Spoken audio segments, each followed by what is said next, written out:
Hello, my dear students. You're welcome in RK Institute. I am Dr. RK Saini from Jaipur, and today I am going to discuss paper number mock test number 19 and 20. Dear students, आज आपको मैं ये mock test last upload कर रहा हूँ, ठीक है। Mock test number 19 and 20 ये आपकी नीट एग्जामिनेशन बस जस्ट अब 2 दिन बाद होने वाली है। 7 तारीख को आपकी टेस्ट होने वाला है, इसलिए ये अब आपको जो मॉक टेस्ट 20 तक हो जाएंगे इनको आप अच्छी तरह तैयार करें। इसमें कहीं कोई कंफ्यूजन हो तो आप उसको देखें, ठीक है, मेरे से पूछें। और आपको एक बात बता देता हूं, जैसे टाइपिंग मिस्टेक कई बार की में हो जाती है, तो आपको यदि कोई लगता है कि इस आंसर की में टाइपिंग मिस्टेक है तो आप उसका सॉल्यूशन जरूर देखें। यानी डिस्कशन जो मैं करता हूं ना पेपर में, आप उस डिस्कशन को जरूर देखना, ठीक है, क्योंकि जनरली टाइपिंग में कई बार कोई क्वेश्चनों की हो जाती है, इसलिए थोड़ा ध्यान रखें आप। तो जब भी आपको किसी क्वेश्चन में ऐसा लगे कि साहब इसके आंसर में किए प्रॉब्लम है, तो आप मेरे उस डिस्कशन को, उस क्वेश्चन के डिस्कशन को जरूर देखें। और आपके लिए जो मॉक टेस्ट डाल रहा हूँ 19 और 20 उनको मैं अपलोड कर रहा हूँ, देख लो एक बार ध्यान से, फिर उसके बाद में आप इसको डिस्कस करेंगे। टेस्ट नंबर 19 एंड 20 अपलोड कर रहा हूँ, देख लीजिए आप, फिर मैं इन क्वेश्चनों को आपको डिस्कस करूंगा। ये पेपर नंबर 19 है, इसकी की भी साथ में है। ये पेपर नंबर 19 की है, फिर पेपर नंबर 20 है, ठीक है। सभी तरह से नीट के एग्जामिनेशन के अकॉर्डिंग बनाया हुआ है, ध्यान रखना। नीट यूजी एग्जामिनेशन के लिए जैसे कि आपको पता है कि जब 2 सेक्शन है, फर्स्ट सेक्शन में 35 क्वेश्चन नेसेसरी कंपलसरी है, फिर सेक्शन बी के अंदर 15 क्वेश्चन, जिसमें से आपको कोई 10 क्वेश्चन करने हैं। यदि आप ज्यादा करते हो तो जो शुरू के 10 क्वेश्चन है वो मार्क किए जाएंगे, नेगेटिव मार्किंग है, ध्यान रखना। ये इसकी की भी डाल दी है मैंने मॉक टेस्ट नंबर 20 की। तो आपको मैं लास्ट, आज ये मॉक टेस्ट है आपकी इस नीट एग्जामिनेशन के लिए, इनको मैं डिस्कस कर देता हूं। और मेरा मानना ये है कि आप इनके यदि क्वेश्चनों को ढंग से कर जाएंगे तो ये आपको बहुत हेल्प करेंगे। और हो सकता है, मैं ये तो नहीं कहता कि यही क्वेश्चन आएंगे, इनके जैसे ही क्वेश्चन एग्जाम में आते हैं, ये मेरा एक्सपीरियंस कहता है। तो बाकी अब आपको mock test number 19 question number first को डिस्कस कर रहा हूं। देखिए दोस्तों, क्वेश्चन नंबर फर्स्ट, एक कंपाउंड है MF2, question number 19, mock test number 19, उसका क्वेश्चन नंबर फर्स्ट डिस्कस कर रहा हूं मैं। देखो, एक कोई कंपाउंड है MF2 जिसके अंदर F ion present in tetrahedral void. अब यहीं से आंसर आ जाता है। देखो, कोऑर्डिनेशन नंबर पूछिए आपसे कैटायन और एनायन की, तो अब आप देखो इधर ऐसे लिखी जाती है कोऑर्डिनेशन नंबर, क्योंकि आयनिक कंपाउंडों में जो आयंस हैं, अपोजिट चार्ज आयंस एक दूसरे के कांटेक्ट में होते हैं, उससे कोऑर्डिनेशन निकाली जाती है। तो जैसे ये आपके पास में M है, इस पर तो +2 चार्ज है, F पे आपको पता है -1 चार्ज है। तो जैसे आप लिखेंगे कोऑर्डिनेशन नंबर ऑफ कैटायन, ये फॉर्मूला होता है, इनवर्सली होता है, आप ध्यान रखना। Coordination number of cation divide by coordination number of anion equals to M, इसमें कोऑर्डिनेशन नंबर स्टैइकोमेट्रिक कोएफिशिएंट कितना है एनायन का 2 और कैटायन का कितना है 1, ठीक है। अब आपको दे रखी है टेट्राहेड्रल वॉइड में क्या चीज, एनायन, तो कोऑर्डिनेशन नंबर एनायन की इसका मतलब हो गई 4 और कैटायन की कितनी हो जाएगी 8, तो आंसर आ जाएगा 8:4। Coordination number of cation and ion 8:4, ध्यान रखना। फिर when pressure of 5 litre N2 gas is double and इस टेम्परेचर रेज 300 से और 600, यानी ये भी डबल कर दिया, तो final volume of the gas. अब आप समझो PV इक्वल टू होता है P1V1T1 इक्वल टू P2V2 और T2।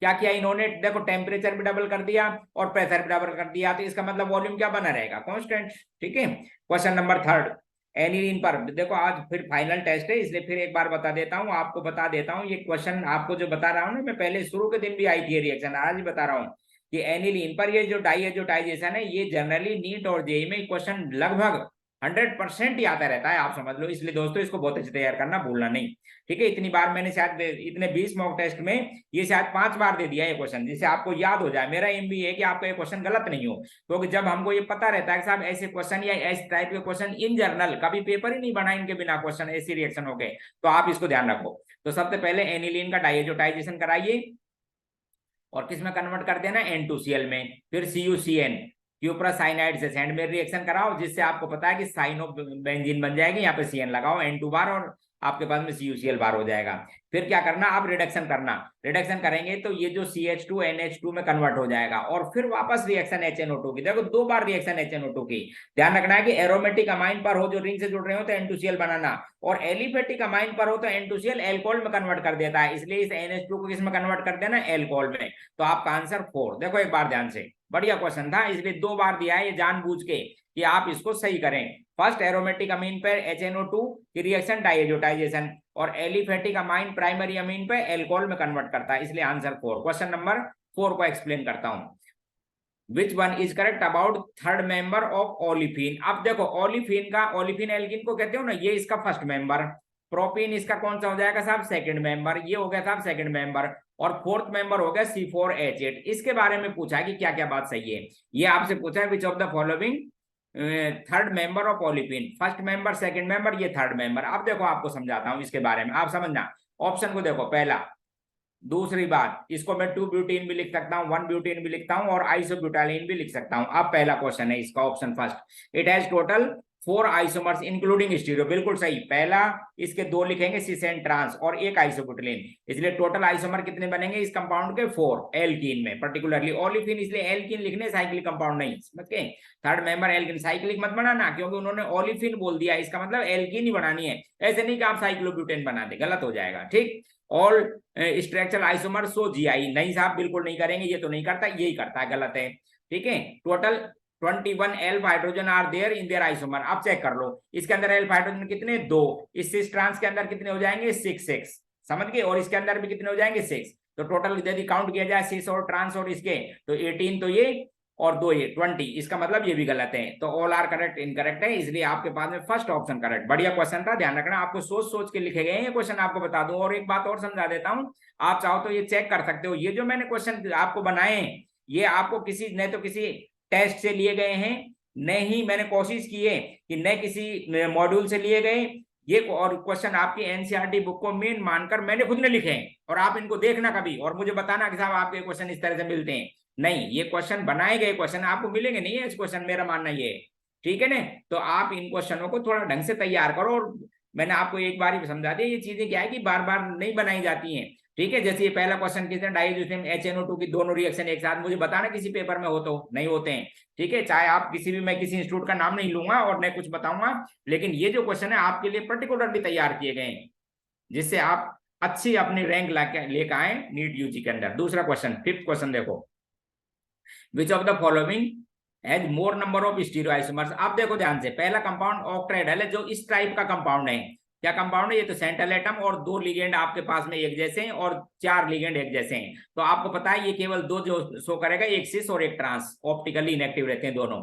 अच्छा इस क्वेश्चन को देखो, अब आप, सेंट्रल एटम क्या है इसके अंदर, निकेल, और लिगेंड लगे हुए हैं, एक Br, एक Cl, एक फॉस्फिन और एक H2O, +2 में है निकेल, तो ये टेट्राहेड्रल कंपाउंड है, ध्यान रखना आप, कैसा है ये, टेट्राहेड्रल। और tetrahedral compound geometrical isomerism show नहीं करते, हाँ चारों लिगेंड अलग अलग हैं, इसलिए ऑप्टिकल आइसोमेरिज्म शो करेगा, इसलिए 2 ही आइसोमर लिखेंगे, एक D और एक L, इसके 2, पहले वाले के भी 2। अब देखो इधर ध्यान से, जब मैं इसको प्लेटिनम लगा देता हूं +2 में, तो कैसा बन जाता है ये, स्क्वायर प्लेनर। और दोस्तों जब ये स्क्वायर प्लेनर बन जाता है तो ऑप्टिकली तो इनएक्टिव होता है, लेकिन आपको पता है कि MABCD के अंदर 3 आइसोमर बनते हैं, एक बार किसी एक लिगेंड को आप फिक्स कर दो, एक रेस्पेक्ट में, एक बार B को कर लो ट्रांस, एक बार C को कर लेना, और एक बार D को कर लेना, इसलिए 3 आइसोमर बनेंगे, तीनों क्या रहते हैं आपस में, ज्योमेट्रिकल आइसोमर, ये इसका आंसर है। अच्छा ये भी ऑप्टिकल एक्टिव है, बता दूं, ज्योमेट्रिकल तो नहीं शो करता, लेकिन एक D और एक L फॉर्म, इसलिए पहला पॉइंट था कि सबसे ज्यादा किसके, तो आप आंसर देना थर्ड को, समझना। सेकंड और थर्ड में एक जैसे लिगेंड लगाए, लेकिन आपको पता है थर्ड पीरियड का एलिमेंट है और वीक फील्ड लिगेंड लगे हुए हैं, ध्यान रखना, तो कैसा बनेगा, tetrahedral coordination number 4।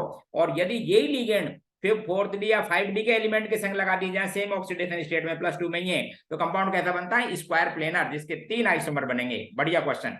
Question number 6, बहुत अच्छा क्वेश्चन आपके लिए ढूंढ के लिखा है, देखो क्वेश्चन नंबर 6, देखिए क्या बनाया हुआ है, देखना, एक कोई कॉम्प्लेक्स है MCO5H, बोले साहब ये क्या करता है, सिज्विक के EN रूल को ओबे करता है, और M किसका एलिमेंट है, फर्स्ट ट्रांजिशन सीरीज है, तो M ही बताना है, फर्स्ट का मतलब 3D सीरीज है, तो इसका मतलब है टोटल हो गए साहब आपके पास में 36। एटॉमिक नंबर निकालो, एटॉमिक नंबर, उससे पता लग जाएगा।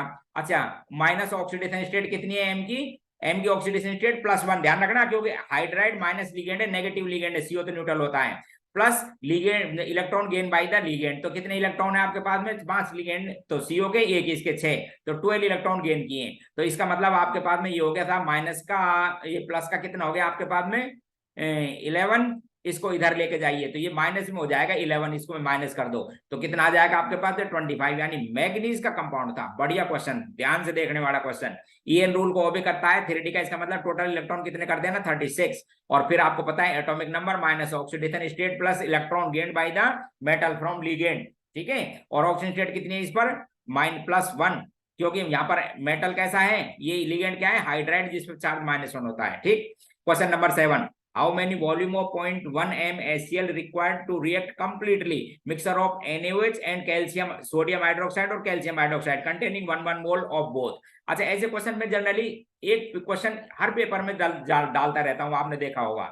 उसका रीजन है कि जो लॉ ऑफ इक्विवेलेंस है वो आपको क्लियर होना चाहिए। लॉ ऑफ इक्विवेलेंस ये कहता है कि gram equivalent of acid equals to gram equivalent of base, ये कहता है। अच्छा, ग्राम इक्विवेलेंट का मोल से रिलेशन होता है कि साहब मोल इंटू एक्स फैक्टर कर दिया करो, तो इस NaOH का एक्स फैक्टर तो 1 है, इसका एक्स फैक्टर 2 है, इसका मतलब टोटल ग्राम इक्विवेलेंट कितने बेस के 3, ठीक है। तो इसका मतलब एसिड के भी 3 होने चाहिए, और ग्राम इक्विवेलेंट के लिए m इंटू वी होते हैं, एक्स फैक्टर इसका 1 है, तो इसका तो हो गया था 0.1, और वॉल्यूम पूछा है आपसे, इंटू कर दो, वी लीटर में आ जाएगा सीधा ही आपके पास में। 0.1 से डिवाइड करोगे तो आंसर कितना हो जाएगा 30 लीटर। ध्यान रखना 30 लीटर, लीटर ml लिखा हुआ था एक जगह, वो सही कर लेना।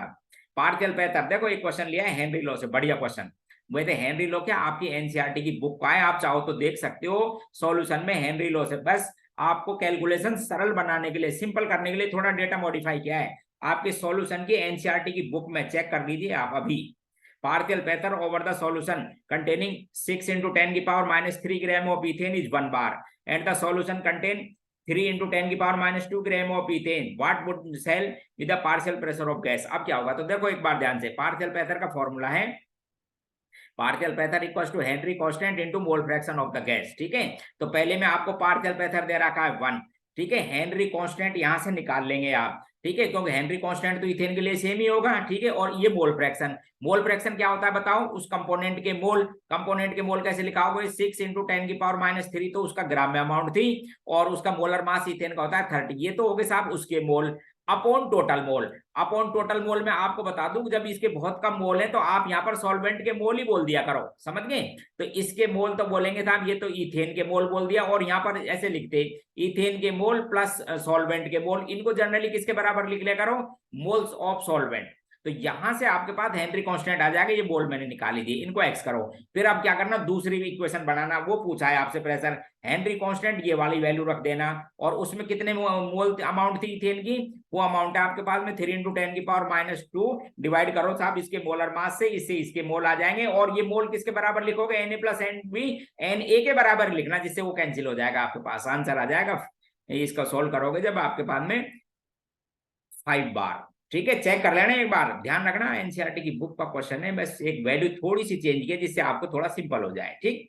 Question, most suitable method for the separation of 1:1 mixture of ortho and para nitrophenol. अब ध्यान रखना आइसोमर है, और जब आपको पता है मॉलिक्यूल में इंट्रामोलिकुलर हाइड्रोजन बॉन्डिंग बन जाती है तो बॉइलिंग पॉइंट कम हो जाता है, इसलिए वो स्टीम डिस्टिलेशन से सेपरेट किए जाते हैं। स्टीम डिस्टिलेशन किसको काम में ली जाती है, कि जो वाटर में इमिसिबल हो। देखो ऑर्थो नाइट्रोफिनोल, ये रहा, क्या बन गया इसके अंदर, इंट्रामोलिकुलर हाइड्रोजन बॉन्डिंग, तो इसका बॉइलिंग पॉइंट कम। तो जब आप स्टीम पास करोगे तो स्टीम में इनसॉल्युबल है, इमिसिबल, और बाहर चला जाएगा ये, इसलिए बढ़िया टेक्निक है स्टीम डिस्टिलेशन, जिनके बॉइलिंग पॉइंट में अंतर हो और जो वाटर में इनसॉल्युबल हो, ऐसे के लिए काम लिया जाता है।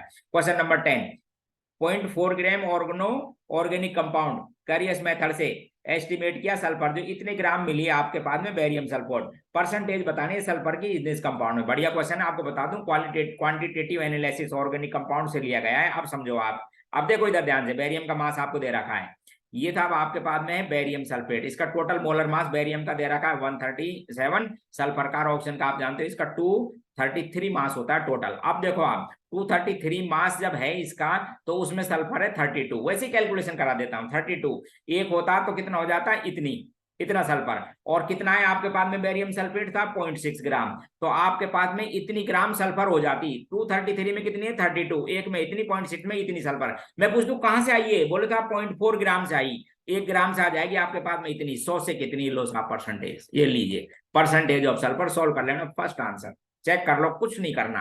ठीक है, वो नाम होते हैं करियस मेथड, डूमा मेथड, ये मेथड वो मेथड, बिल्कुल सिंपल, आप मोल कंसेप्ट लगाओ, खत्म बात, कुछ नहीं करना। बस थोड़ा सा नाम ध्यान रखो, जैसे बाय द वे यूं पूछ ले कि करियस मेथड किसके लिए काम आता है, तो जिनका प्रेसिपिटेशन हो जाता है उनके लिए जनरली काम लिया जाता है, जैसे हैलाइडों के लिए, सल्फेट वगैरह के लिए, फॉस्फेट वगैरह etcetera. During the isolation of copper, देखो ध्यान से, during the isolation of copper reaction takes place, reaction does takes place in Bessemer converter. तो देखो बेसेमर कन्वर्टर में पहली लाइन समझा देता हूं, स्लैग का फॉर्मेशन भी होता है, क्योंकि उसके अंदर आयरन ऑक्साइड होता है, तो SiO2 डालते रहते हैं जिससे स्लैग भी बनता है।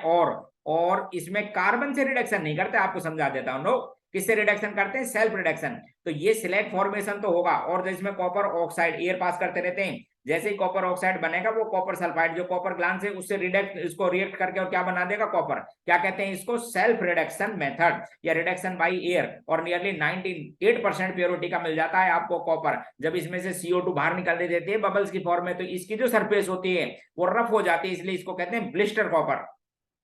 इसलिए दोनों नहीं, कौन सी रिएक्शन होगी, ओनली सेकेंड, ओनली सेकेंड, समझ गए। विच, अब देख लेना की में, क्योंकि मुझे ऐसा कुछ लगा, देख लेना एक बार।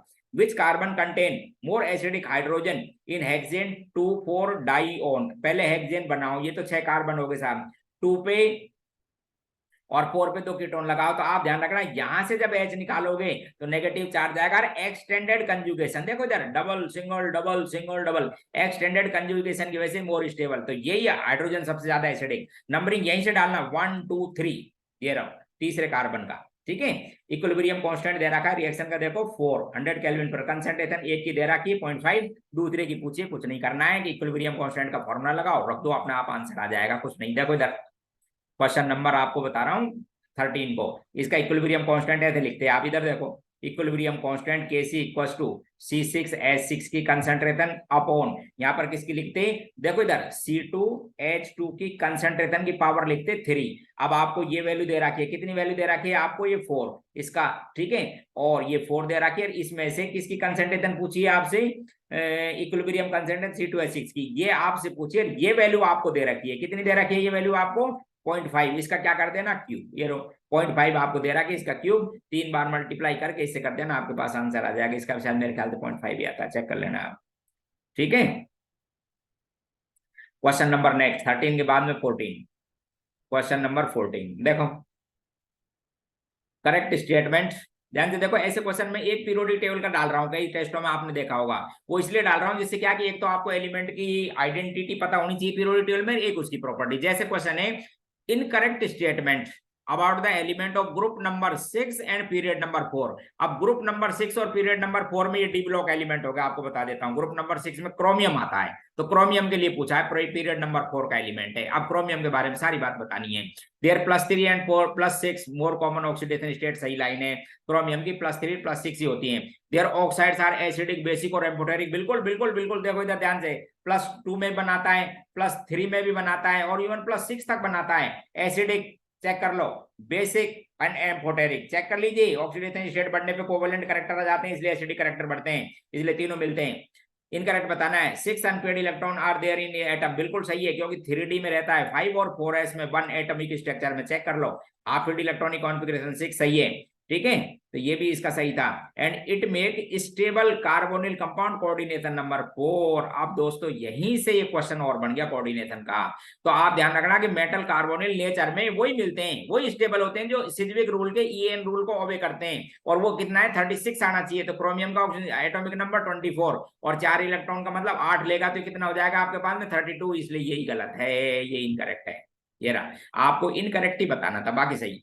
विच एलिमेंट है higher value of second ionisation energy, electronic configuration लिखे, देखो क्रोमियम की, क्योंकि एक इलेक्ट्रॉन निकलने के बाद हाफ फील्ड में हो जाता है, जो ज्यादा चाहिए एनर्जी।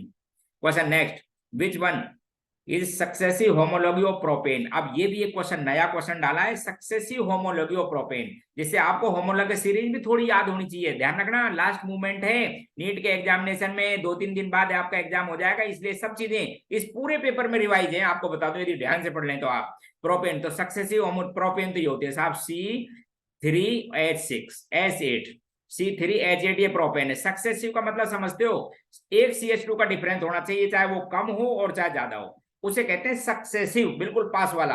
तो एक कम करोगे तो साहब C2H6 बनेगी, एक तो ये, और एक जब आप CH2 ऐड कर दोगे तो यहाँ क्या बन जाएगी, C4H10। अब इस C4H10 के दो लिख सकता हूं, कौन कौन से, एन-ब्यूटेन और आइसोब्यूटेन। अब पढ़ के देखो, देख, इथेन सही, एन-ब्यूटेन सही, आइसोब्यूटेन सही, तो आंसर डी दे दो, for all are correct. Which show geometrical isomerism as well as optical, दोनों शो करना चाहिए। जैसे 1 2, देखो आप क्वेश्चन पहला कि ज्योमेट्रिकल और ऑप्टिकल दोनों आनी चाहिए। देखो तो अब आप पहले को ये लिख रखा है साहब 1 2 डाइक्लोरोइथीन, ये साहब ये लो, इस पर आप क्या करो, 1 और 2 पे क्या लगा दो, क्लोरीन लगा दीजिए। लो तो 1 2 डाइक्लोरोइथेन, ये ज्योमेट्रिकल आइसोमेरिज्म से शो कर सकता है, क्योंकि मैं क्या करूंगा, जैसे ये चीज बना दी तो मैं ऐसे लिख सकता हूँ। ऑप्टिकल नहीं कर सकता क्योंकि प्लेनर कंपाउंड है, इसलिए प्लेन ऑफ सिमेट्री है। 1 1 डाइक्लोरोसाइक्लोहेक्सेन, देखो इधर ध्यान से, 1 1 डाइक्लोरोसाइक्लोहेक्सेन, 2 Cl लगा दो, समझ गए। नहीं तो ये ज्योमेट्रिकल आइसोमेरिज्म शो करेगा, नहीं ये ऑप्टिकल करेगा क्योंकि इनएक्टिव कंपाउंड है। नेक्स्ट क्वेश्चन है 1 2 डाइक्लोरोसाइक्लोहेक्सेन। हाँ अब देखो आप ध्यान से, 1 और 2 पे लगाओ, 1 2 डाइक्लोरोसाइक्लोहेक्सेन, तो सिस ट्रांस भी जो कर सकता है। और आपको बता दूं, जो इसकी ट्रांसफॉर्म होगी उसमें प्लेन ऑफ सिमेट्री नहीं मिलेगी, एंड हेंस ऑप्टिकल एक्टिव भी होगा ये कंपाउंड। तो आंसर आप third question, how many mono bromo product are possible excluding stereoisomers, the reaction of isopentane with bromine. तो आइसोपेंटेन की रिएक्शन करोगे आप ब्रोमीन से, तो देखिए इधर ध्यान से, ये साहब आइसोपेंटेन। मोनोब्रोमो का मतलब एक तो यहीं से हटाओ, एक यहाँ लगाइए, 2 इसको हटा देना, एक लगा के 2, एक यहाँ पर लगाओ, ये 3, एक यहाँ पे लगता 3, और एक इन दोनों में से कोई, तो आंसर कितना आता, 4। आपके पास आंसर एक्सक्लूडिंग बताए, इसलिए चाहे कार्नल सेंटर देखने की जरूरत नहीं है। आंसर क्या बनेगा, 4। How many, sorry, which gas has higher value of van der Waals constant a, important question, very very important, आपके एनसीईआरटी बुक में डेटा दे रखा है, ध्यान रखना। तो वंडरवाल कांस्टेंट एक्चुअल में क्या है कि एक तो साइज और एक अट्रैक्शन पर डिपेंड करता है। तो इसमें जो वंडरवाल कांस्टेंट की वैल्यू है वो मीथेन, इसमें क्या है, पेंटाएटॉमिक मॉलिक्यूल है जो कार्बन मोनोऑक्साइड से भी लार्जर साइज का है, इसलिए जो इजीली लिक्विफेबल गैसेज है उनके लिए ज्यादा होता है। तो आप ध्यान रखना, मीथेन का वंडरवाल कांस्टेंट इस CO कार्बन मोनोऑक्साइड से ज्यादा होता है। Important question, third answer, which what is the oxidation state of terminal and central sulphur respectively in thiosulphuric acid. अब देखो मैं कई तरह की बातें करता हूं, आपको समझा देता हूं। मैं क्या फॉर्मूला नहीं देता, उसका रीजन कि आपको थायोसल्फ्यूरिक एसिड की स्ट्रक्चर ही पता होनी चाहिए, फिर बात करनी पड़ेगी। तो कई क्वेश्चन छुपे होते हैं इसमें, ध्यान रखो। तो थायोसल्फ्यूरिक एसिड होता था H2SO4, एक O को रिप्लेस करके सल्फर लगा दो, ये स्ट्रक्चर होती है। ये सब आपके पास में थायोसल्फ्यूरिक एसिड है। इंपॉर्टेंट क्वेश्चन आपको समझा देता हूं।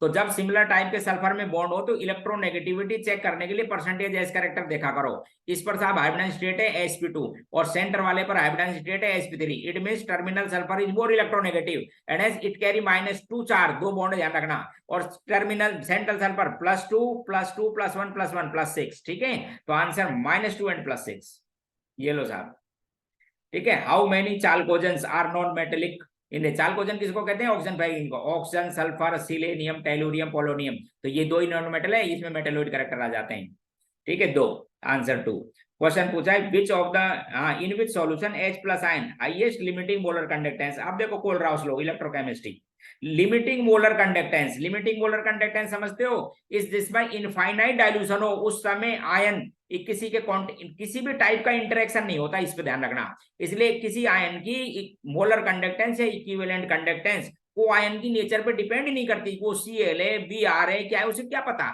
इसलिए सबकी बराबर equal. Important, Kohlrausch law, electrochemistry, Kohlrausch law. Question next, endothermic, ये लिख रखा है, for an endothermic reaction delta H represent enthalpy. अब देखो आप समझो इस क्वेश्चन को, एंडोथर्मिक का मतलब कि प्रोडक्ट की हीट कंटेंट रिएक्टेंट के हीट कंटेंट से ज्यादा होंगे। अब देखो इधर एंडोथर्मिक के लिए आपको केमिकल काइनेटिक्स से ग्राफ बनाया है, ध्यान सुन लो, केमिकल काइनेटिक्स से एंडोथर्मिक के लिए ऐसे बनाओगे, ये प्रोडक्ट की एनर्जी, ये रिएक्टेंट की। अच्छा, इसे क्या कहते हैं, एक्टिवेटेड कॉम्प्लेक्स, और इसकी एनर्जी को क्या कहते हैं, एक्टिवेटेड एनर्जी। इधर देखो ये था अब आपके पास में एक्टिवेशन एनर्जी। और प्रोडक्ट और रिएक्टेंट की एनर्जी के इस चेंज को क्या कहते हैं, एंथैल्पी ऑफ रिएक्शन। तो ध्यान रखना इसमें activation energy enthalpy of reaction से हमेशा ज्यादा होगी।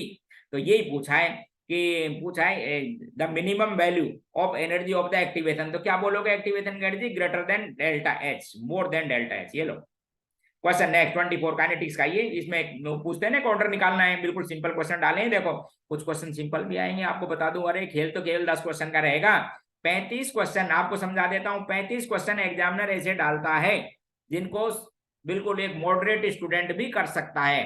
खेल है केवल 10 क्वेश्चन का, वो 10 क्वेश्चन पर रैंक बनती है दोस्तों, ठीक है ना। क्योंकि सभी क्वेश्चन ऐसे नहीं डाले जाते बहुत हार्ड, क्योंकि बच्चे सबके तरह से सोचे जाते हैं। कुछ कम पढ़ने वाले भी देते हैं, ऐसा नहीं साहब बच्चा डिप्रेशन में आ जाए कि साहब ये हो गया, ऐसा नहीं। इसलिए एक अच्छे एग्जामिनर को मैं उसी को मानता हूं जो हर तरह के क्वेश्चन डाले। 20 क्वेश्चन 25 क्वेश्चन ऐसे डाले जो हर स्टूडेंट कर ले, 10-15 क्वेश्चन ऐसे डाले मॉडरेट जो ठीक ठाक स्टूडेंट करें, और 10 क्वेश्चन हाँ जो बहुत एक्स्ट्रा ऑर्डिनरी स्टूडेंट होते हैं केवल उन्हीं को टच कर पाए, ठीक है, जिनसे रैंक भी आती है। तो ये बिल्कुल सिंपल वाले में है। देखो सबसे पहले क्या करें, इन दोनों की जैसे कंसंट्रेशन कांस्टेंट दे रखी है, यहाँ पर ये डबल की, डबल करने से रेट हो गई 8 टाइम्स। इसका मतलब साहब इसकी बी की ऑर्डर कितनी आ गई 3।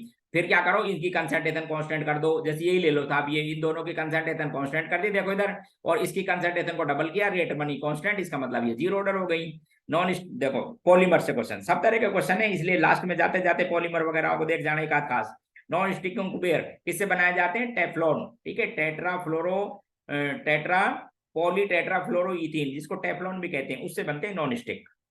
क्वेश्चन नेक्स्ट, रिएक्शन 25 डिग्री पर एंथैल्पी चेंज और एंट्रोपी चेंज दे रखे हैं, ठीक है, बतानी रिएक्शन के बारे में। तो आप ध्यान से देखो, डेल्टा जी का फॉर्मूला है delta G equal to delta H minus T delta S.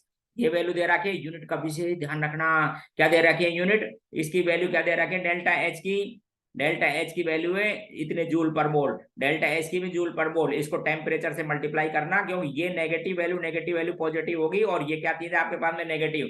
अब डेल्टा जी चेक कर लेना, डेल्टा जी यदि नेगेटिव आता है, स्पॉन्टेनियस पॉजिटिव आता है तो नॉन स्पॉन्टेनियस, ठीक है, चेक कर लेना, ठीक है। विच transition of the electron of hydrogen emit maximum energy. तो सबसे नीचे लिया आओ, फर्स्ट आंसर ये लो, देखो 10.2 इलेक्ट्रॉन वोल्ट, ध्यान भी हो गई आपको, सबसे ज्यादा एनर्जी, क्योंकि सबसे ग्राउंड स्टेट में लिया इलेक्ट्रॉन को। क्वेश्चन नंबर 28 बता रहा हूं, बिल्कुल सिंपल एलिमेंट्री क्वेश्चन, लेकिन आने चाहिए।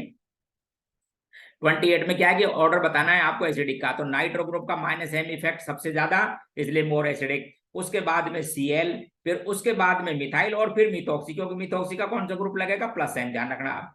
तो पहले थर्ड को देखो, फिर फर्स्ट को देखो, थर्ड फर्स्ट वाले को चेक कर लो, तो मेरे ख्याल से ये रहा, देखो ये रहा।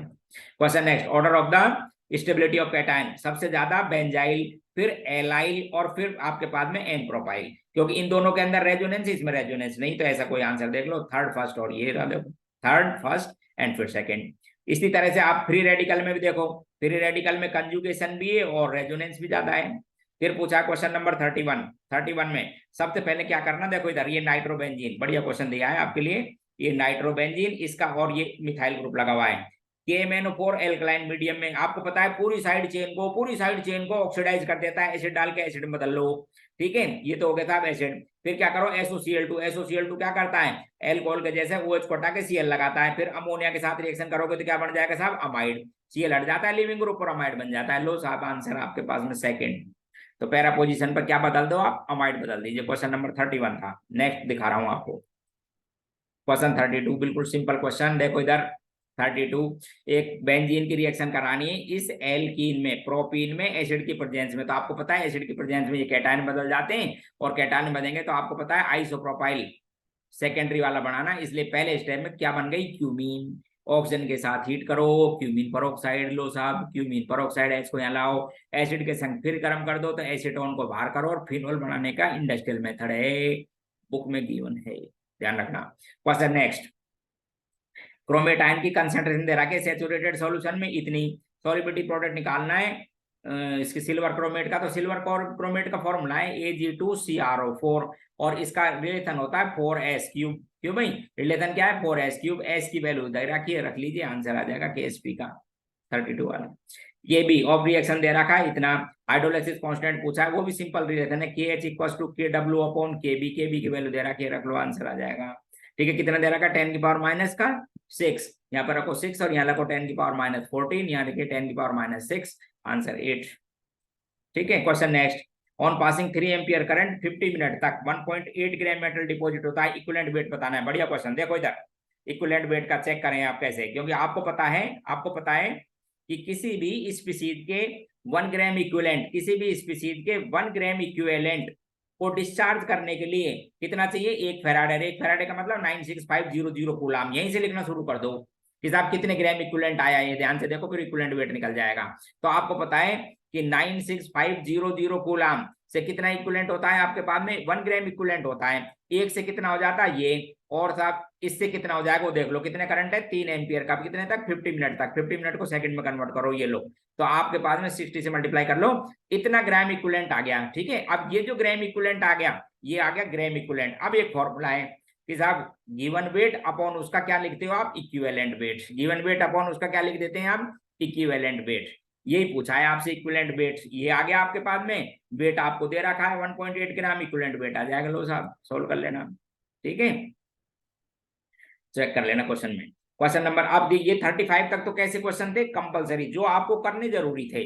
इसके बाद में 15 क्वेश्चन है सेक्शन बी में, जिनमें से कोई 10 क्वेश्चन कीजिए। जैसे पहला क्वेश्चन है थर्मोडायनेमिक्स से, देखो इधर क्वेश्चन नंबर 36 थर्मोडायनेमिक्स से लिया है। 2 क्वेश्चन दे रखे हैं आपको, एक तो heat of solution anhydrous copper sulphate की। हीट ऑफ सॉल्यूशन समझते हो ना, एनहाइड्रस कॉपर सल्फेट को डिसोल्व करो तो साहब कॉपर +2 और सल्फेट -2 है, ऐसे हाइड्रेटेड कर दिया करो, इसकी हीट दे रखी है। दूसरा कॉपर सल्फेट पेंटाहाइड्रेट, ठीक है, इसकी भी दे रखी है। जब एक्सिस सॉल्वेंट में डालोगे तो आयन यही बनेंगे, आपको समझा देता हूं, ये भी दे रखी है। और पूछिए हाइड्रेशन का मतलब इसमें, तो इक्वेशन 1 में से 2 को सब्सट्रैक्ट कर दो, आंसर आ जाएगा। ठीक, हेस लॉ के अकॉर्डिंग। फिर पूछा है कि एक कोई इलेक्ट्रोकेमिस्ट्री में 4 सेल दे रखे हैं आपको, आपसे ये पूछा है कि साहब हाई सेल पोटेंशियल कैसे आना चाहिए। तो आप ध्यान से देखो, हाई सेल पोटेंशियल के लिए कैथोड माइनस क्या करते हो, एनोड, ठीक है। तो कैथोड पर हाईएस्ट रिडक्शन पोटेंशियल लो, आप ध्यान से देखो, ये सारे ऑक्सीडेशन पोटेंशियल हैं, साइन बदल लो।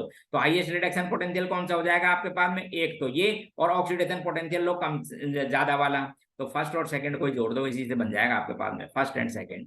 क्वेश्चन नंबर 38, ये भी एक बढ़िया क्वेश्चन है, आपको समझा दूं, कभी भी इलेक्ट्रोड पोटेंशियल को ऐड सब्सट्रैक्ट नहीं करते हैं। बोले तो साहब फिर कैसे कैलकुलेट करते हैं, किसी इलेक्ट्रोड का निकालना हो तो by the use of free energy change. इसलिए आपको जो दे रखा है ना वो समझा देता हूं। देखो, आपको कॉपर +2 से कॉपर +1 के लिए एक वैल्यू दे रखी है। जब कॉपर +2 से एक इलेक्ट्रॉन ऐड करना, कॉपर +1 के लिए दे रखे, तो इसका नाम हो गया delta G1 - NaP।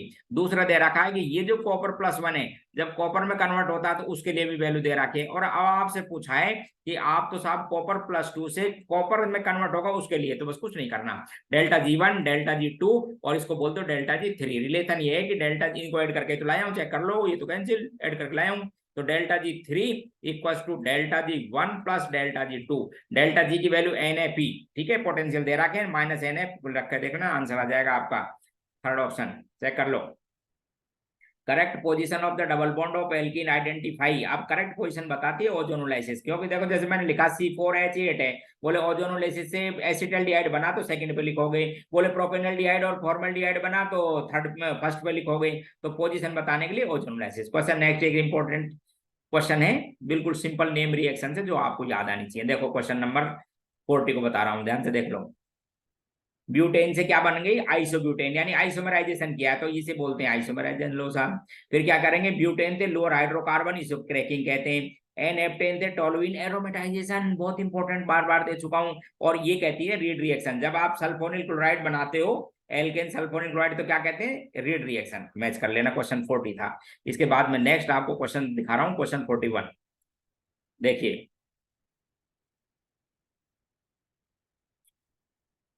When N-butane heated in presence of ElCl3, देखो इधर ध्यान से, तो इसमें क्या है, ब्रांचिंग हो जाती है, आइसोमराइजेशन ही है, catalytic. N-butane treated heated with presence of ElCl3 and HCl, it convert into, तो ये जो अनब्रांच्ड एल्केन होती है ना, नॉर्मल एल्केन्स, वो किस में बदल जाते हैं, ब्रांच्ड एल्केन में, ElCl3 और HCl के प्रेजेंस में, तो बनेगा isobutane. Which of the following strong oxidising agent, ध्यान रखना, क्लोरीन वाटर जो HOCl है वो स्ट्रॉन्ग, रीजन भी है मेरे पास, क्योंकि ये जो है ना, ये कंजुगेटेड बेस हैं, वो रेजोनेंस की वजह से ज्यादा स्टेबल होते हैं, इसलिए इजी रिडक्शन नहीं होता, and hence weak oxidising agent, तो फर्स्ट सबसे ज्यादा, इसलिए तो क्लोरीन वाटर लेते हैं। देखो क्वेश्चन नंबर 43 को, बढ़िया क्वेश्चन है। The half life of second and third order reaction का रेशो इक्वल है, बस आपको इनकी रेट का रेशो बताना है। अब आप ध्यान से देखो, एक इंटीग्रेटेड रेट लो क्वेश्चन सकते हैं किसी भी एन ऑर्डर के लिए, वो ये होती है KT equal to 1 upon n-1 किसी n ऑर्डर के लिए 2 की power n-1 upon half life के टर्म में लिख रहा हूँ इस इक्वेशन को, हाफ लाइफ के टर्म में ये इक्वेशन है। और यहाँ पर इनिशियल कंसंट्रेशन a नॉट की पावर n-1, ये सब किसी भी ऑर्डर के लिए। जैसे मुझे अब इस इक्वेशन को सेकंड ऑर्डर के लिए लिखना था तो यहाँ लिख देता हूँ K2 और ये सेकंड ऑर्डर की हाफ लाइफ, ठीक है।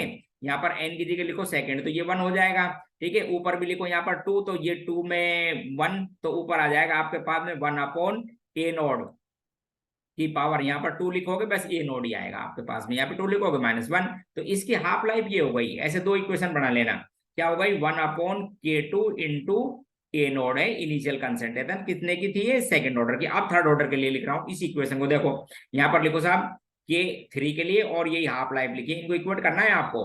तो यहाँ पर n की जगह लिखेंगे आप 2 तो ये हो जाएगा 1/2, एक कम कर लेना, इनटू फिर n की जगह लिखना 3 तो ये हो जाएगा 3 लिखोगे उसमें से एक कम करो तो 2 हो गया, तो ये 4 में से फिर एक सब्सट्रैक्ट करो तो ऊपर आएगा 3 और यहाँ हो जाएगा a नॉट और उसकी पावर क्या लिखोगे आप 3-1 यानी 2। तो इसका जो हाफ लाइफ है उसको लिख देता हूँ K3। लो साहब ये लो, ये बन गई मेरे पास में हाफ लाइफ। अब इन दोनों को आप क्या करो इक्वेट कर दो, इस हाफ लाइफ को और इस हाफ लाइफ को, दोनों को ये कह रहा है बराबर है, ये इक्वेट कर दीजिए जिससे आपके पास में K2 अपॉन K3 की एक रेशो आ जाएगा। फिर पूछा है रेट का रेट, तो रेट इक्वल टू लिखोगे K2 और कंसंट्रेशन इनिशियल कंसंट्रेशन की पावर 2 और सेकंड ऑर्डर में लिखोगे K3 इक्वल टू K3 और कंसंट्रेशन की पावर 3, ये रख देना आपका आंसर आ जाएगा, बिल्कुल सिंपल। ये लो साहब फर्स्ट आंसर चेक कर लेना।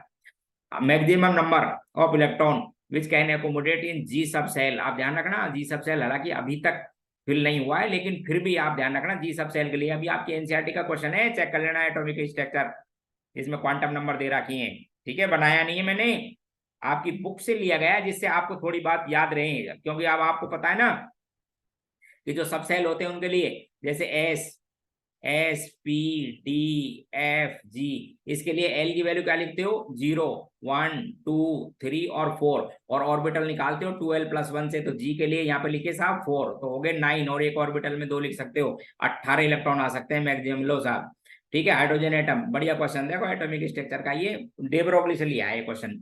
हाइड्रोजन एटम के लिए X रेडियस था फर्स्ट बोर ऑर्बिट में, डे ब्रोगली वेवलेंथ बतानी है आपको थर्ड ऑर्बिट में। अब आप सुनो डे ब्रोगली का रिलेशन, ठीक है।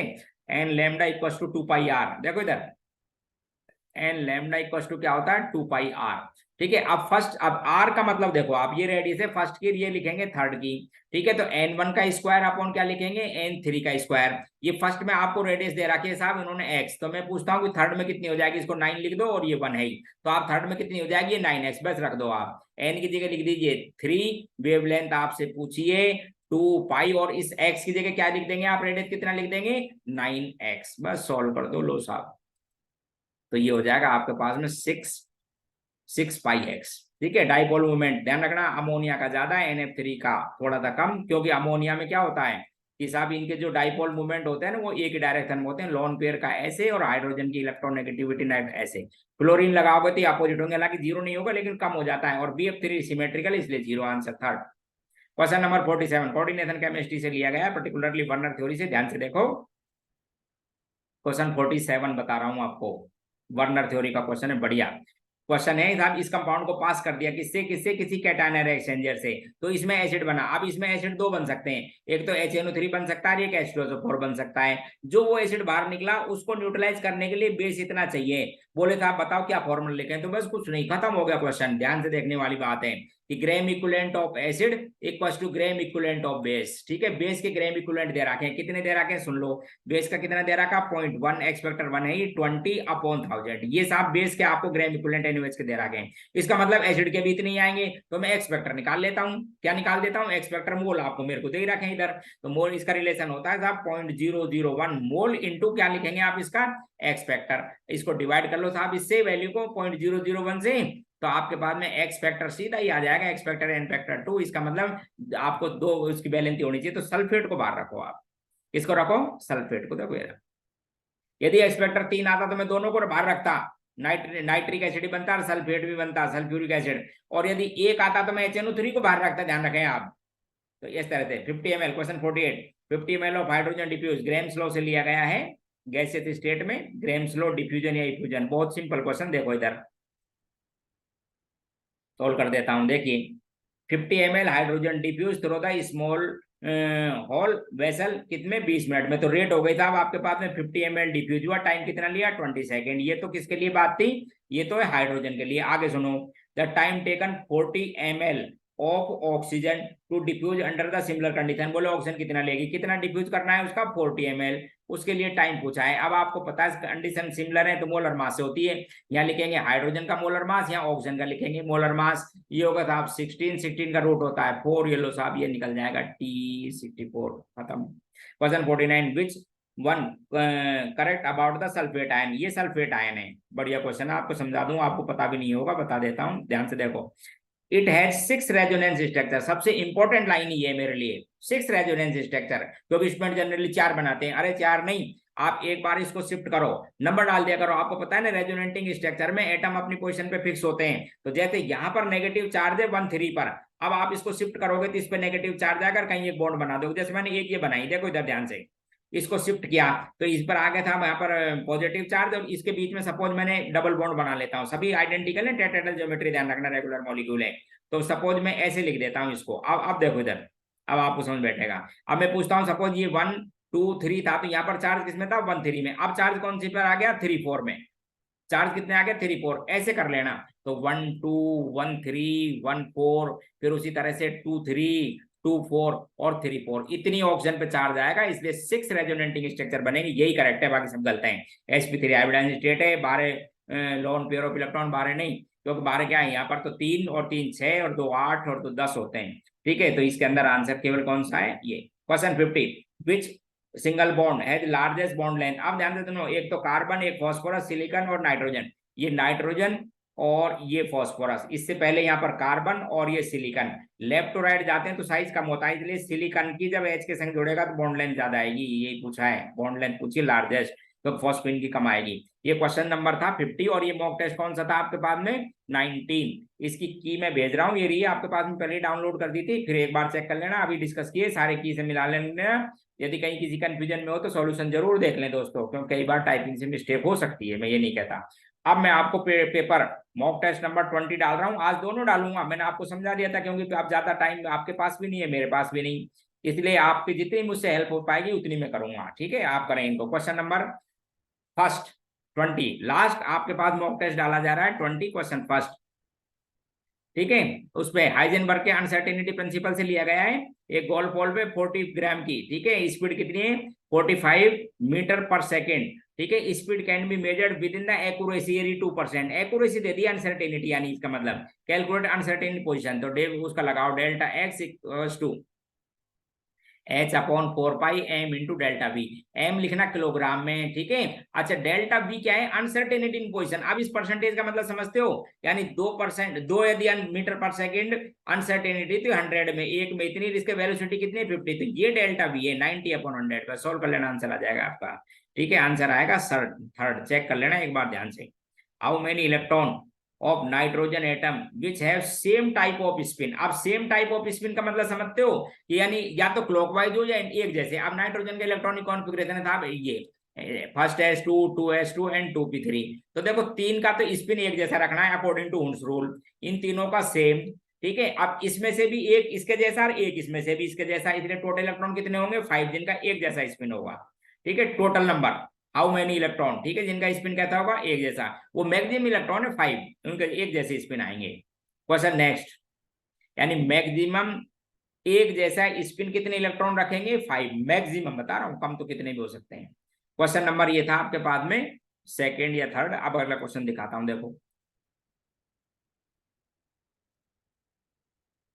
क्वेश्चन नंबर थर्ड, कुछ नहीं है, मेटेलिक कैरेक्टर के बारे में पूछा है। पीरियोडिक टेबल में आपको पता है लेफ्ट टू राइट जाते हैं तो मेटेलिक नेचर कम होती रहती है, इसलिए फर्स्ट आंसर सही है। फॉस्फोरस ज्यादा, सिलिकॉन, बेरिलियम, मैग्नीशियम। ठीक, और डाउन द ग्रुप जाने पर बढ़ती है। एलिमेंट विच है highest and lowest ionisation, group number 13 का मतलब बोरॉन। तो हाईएस्ट तो किसकी होती है बोरॉन की, और लोएस्ट किसकी होती है ध्यान रखना इंडियम की, क्योंकि थैलियम एक्सेप्शन केस है उसकी बढ़ जाती है। तो बोरॉन और thallium, boron and indium, boron की हाईएस्ट और कम से कम किसकी इंडियम की। हाँ, विच मेटल नाइट्राइड और कार्बाइड दोनों बनाते हैं। तो आपको बताऊं फर्स्ट डे में ओनली एंड ओनली लिथियम बनाता है, नाइट्राइड और कार्बाइड और नहीं बनाते, ध्यान रखना आप, इसलिए मैं सेकंड के सब बनाते हैं। बीसीसी स्ट्रक्चर है, एज लेंथ दे रखी है, कैलकुलेट रेडियस, तो एक फॉर्मूला है 4r इक्वल टू BCC में √3a दे रखी है, R पूछा है, आंसर आ जाएगा, चेक कर लो। क्वेश्चन इनकरेक्ट फील्ड स्ट्रेंथ, देखो बढ़िया क्वेश्चन, स्पेक्ट्रोकेमिकल सीरीज कोऑर्डिनेशन की, ये सही दे रखा है, आपको बताना है इनकरेक्ट ऑर्डर कौन सा है, तो ये सही है, ध्यान रखना, हेलोजन के हेलाइड्स की फील्ड स्ट्रेंथ ऐसे ही चेक कर लीजिए आपकी बुक में एनसीईआरटी। ये गलत है क्योंकि थायोसाइनेट की फील्ड स्ट्रेंथ इस ऑक्सिलेट से भी कम होती है, ये इनकरेक्ट है, क्वेश्चन भी पूछा नहीं इनकरेक्ट, तो आंसर सेकंड, बाकी ये भी सही है, थायोसाइनेट फिर EDTA फिर अमोनिया, ये भी सही है, ENCN और CO की हाईएस्ट होती है, आंसर सेकंड। विच ये लिखा है what is the spin off spin coil, पूछिए आपसे क्या होगा, तो इंपॉर्टेंट क्वेश्चन है, कई बार दे चुका हूं, ध्यान रखना, ब्राउन रिंग कॉम्प्लेक्स के नाम से जाना जाता है, Fe की +1 ऑक्सीडेशन स्टेट है। ये बात कैसे पता लगी मुझे, इसका मैंने सॉलिड स्टेट में मैग्नेटिक मूवमेंट फाइंड किया, तब बता देता हूं आपको, जब मैग्नेटिक मूवमेंट फाइंड किया तब पता लगा कि इसके अंदर NO कैसा है, प्लस में, और वो वैल्यू आती है 3.89 बोर मैग्नेटॉन, यानी 3 अनपेयर्ड इलेक्ट्रॉन होते हैं, आंसर ये। Question 9, during the hydrolysis of carbide which evolve same hydrocarbon, तो आप ध्यान रखना बेरिलियम और एल्यूमिनियम एक जैसे कार्बाइड बनाते हैं, मीथेनॉइड और हाइड्रोलाइसिस करते हो तो मीथेन आती है, आंसर ये, इसलिए डायगोनल रिलेशनशिप में बताते हैं इसको। क्वेश्चन नंबर 10, देखो एक बार क्वेश्चन 10 को, कुछ वैसे कुछ नहीं है लेकिन थोड़ा सा आपकी कैलकुलेशन हिसाब आप किस तरीके से सोचते हैं उसके लिए बना हुआ है, ठीक है, बिल्कुल सिंपल है, वैसे बता देता हूं आपको। क्वेश्चन 10, एक रिएक्शन दे रखी है, उसमें आपको केवल लिमिटिंग रिएजेंट पहचानना है, देखो इधर पहले तो स्टाइकोमेट्रिक अकॉर्डिंग बैलेंस कर लेना, रिएक्शन में लिख देता हूं, एसिड मॉलिक्यूल लिया है H2 + O2 गिव्स H2SO4, तो बैलेंस करो साहब, 8 सल्फर है इसलिए 8 लगाओ, हाइड्रोजन हो गई 16, यहाँ पर 8 लगाइए, ऑक्सीजन हो गई 32, और तो यहाँ पर आप 16 लगा दो, ये तो बैलेंस कर दी। अब इसके मोल निकालो, तो सल्फर का मोलर मास हो जाएगा 256 128 अपॉन 256, 8 सल्फर है इसलिए इसके मोल कितने आ जाएंगे, हाफ। हाइड्रोजन का 20 ग्राम है, इसके मोल कितने हो गए साहब, 10, मोल बना लेना, मोल फिर पर यूनिट से चेक कर लेना, ठीक है। ऑक्सीजन के कितने 128 है, 32 से डिवाइड करो, ये हो जाएंगे 4। अब आपको लिमिटिंग रिएजेंट है तो इनको, इनके जो मोल हैं, गिवन मोल है, उसको स्टाइकोमेट्रिक कोएफिशिएंट से डिवाइड करके देख लिया करो, यानी पर मोल चेक कर लो, जो कम आता है वो लिमिटिंग रिएजेंट, तो हाफ को डिवाइड करोगे 1 से, इसलिए ये हाफ ही आया पहले का। अच्छा, इस 10 को डिवाइड करोगे किससे, इसकी स्टाइकोमेट्रिक कोएफिशिएंट 8 से, इसलिए 1 से ज्यादा आया 1.25। अच्छा, इस 4 को डिवाइड करोगे इसके स्टाइकोमेट्रिक कोएफिशिएंट से, इसलिए यही सबसे कम आएगा, एंड लिमिटिंग रिएजेंट क्या हो जाएगा, ऑक्सीजन। इतना सा क्वेश्चन था। How many moles of KMnO4 acidic medium में रिक्वायर्ड है 5 लीटर ऑफ पोटेशियम ऑक्सिलेट के लिए, ऑक्सिलेट का कई बार दे चुका हूं दोस्तों, एक्स फैक्टर कितना होता है ऑक्सिलेट आयन का, 2, बस कुछ नहीं करना, लॉ ऑफ इक्विवेलेंस लगा दो, जैसे फिर कह रहा था कि इससे पहले वाले में भी जनरली में एक क्वेश्चन डालता रहता हूं लॉ ऑफ इक्विवेलेंस का, तो देखो लॉ ऑफ इक्विवेलेंस पूछा कितने मोल चाहिए साहब, तो लिखो साहब इसके मोल एसिडिक मीडियम में, इसका एक्स फैक्टर इक्वल टू इसके मोल, क्या करोगे, इसका दे रखा है आपको m, एक्स फैक्टर कितना है इसका 2, और कितना वॉल्यूम दे रखा है इसका 5 लीटर, लो तो साहब ये 5 से 5 कैंसिल, 0.2 ये आंसर में लिख दो, ये लो। Calculate the covalent radius of HF, H2 और F2 की बॉन्ड लेंथ दे रखी है, तो आप देखो एक बॉन्ड लेंथ है, जब इलेक्ट्रोनेगेटिविटी डिफरेंस होता है पीरियोडिक टेबल, तो बॉन्ड लेंथ फाइंड करने का एक ऑर्डर है आपके पास में, देखो बता देता हूं, radius of AB bond equals to radius of A plus radius of B minus 0.09 into delta, delta क्या है, इलेक्ट्रोनेगेटिविटी डिफरेंस, जैसे फ्लोरीन की 4 और हाइड्रोजन की कितनी होती है 2.1, इनको याद रखें तो यहाँ पर लिख दे 1.9 और सोल्व कर लें, तो ये जो रेडियस दे रखी है H2 के मॉलिक्यूलर दे रखे है ना साइज, उसको डिवाइड कर लो 2 से, इसे भी 2 से, ये दोनों वैल्यू रख दो, आंसर आ जाएगा first. Which what is the oxidation state of amine in product of, ये आपकी एनसीईआरटी के बुक में, पायरोलोसाइड की जब एल्कलाइन मीडियम में हीट करते हो KH के साथ तो कंपाउंड बनता है K2MnO4, फर्स्ट स्टेप KMnO4 बनाने का मेथड, इसलिए +6 में, ये लो। ऐसे पूछा विच वन इज इनकरेक्ट रिलेशन, बढ़िया क्वेश्चन थर्मोडायनेमिक्स से, देखो पहला स्टेटमेंट आप ध्यान से देखो, सेकंड लॉ का फर्स्ट, यदि यूनिवर्स की एंट्रोपी कम हो जाती है तो प्रोसेस स्पॉन्टेनियस, वही दिया है, देखो ये स्पॉन्टेनिटी का क्राइटेरिया भी है, कई बार तो ये अकेला ही आया हुआ है, आपको बता देता हूं, इसलिए बोलना नहीं, और आपकी काम में आएगा ये 2-3 दिन बाद।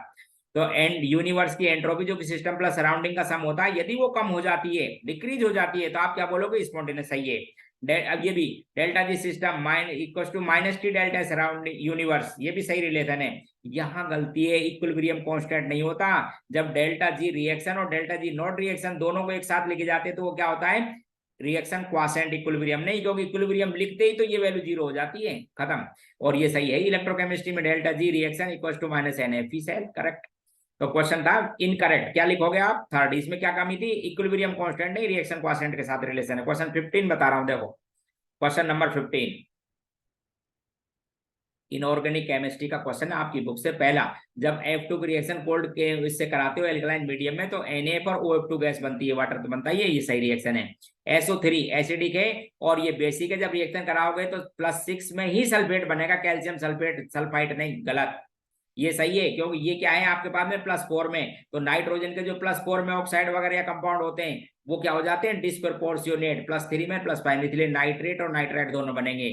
और ये एसिड बेस रिएक्शन है, हाई टेम्परेचर से ये रिड्यूस कर देगी। ये जो कोक है ना, ये क्या है, रिड्यूस कर देता है मेटल ऑक्साइड को भी, सिलिकॉन ऑक्साइड को भी, किसमें, सिलिकॉन, और क्या बाहर निकलेगी, CO। टेम्परेचर 2000 से ऊपर चाहिए, इतना लिखा हुआ है। Question, resistance of the cell. देखो इधर क्वेश्चन इलेक्ट्रोकेमिस्ट्री से, कंडक्टिविटी सेल 0.01 का सॉल्यूशन है, इतने ओम है उसकी रेजिस्टेंस। अब देखो कुछ नहीं करना है, 0.1 एम, सुनो क्या क्या दे रखा है वो समझाता हूँ। 0.1 एम का KCl का सॉल्यूशन, उसका आपको रेजिस्टेंस दे रखा है साहब कितना, 100 ओम। रेजिस्टेंस गिवन है 100 ओम, ठीक है। अब इसी सेल को काम लिया एक दूसरा सॉल्यूशन है, कितना, 0.2 एम का KCl है, उसका भी आपको रेजिस्टेंस दे रखा है कितना, 520 ओम, ठीक है।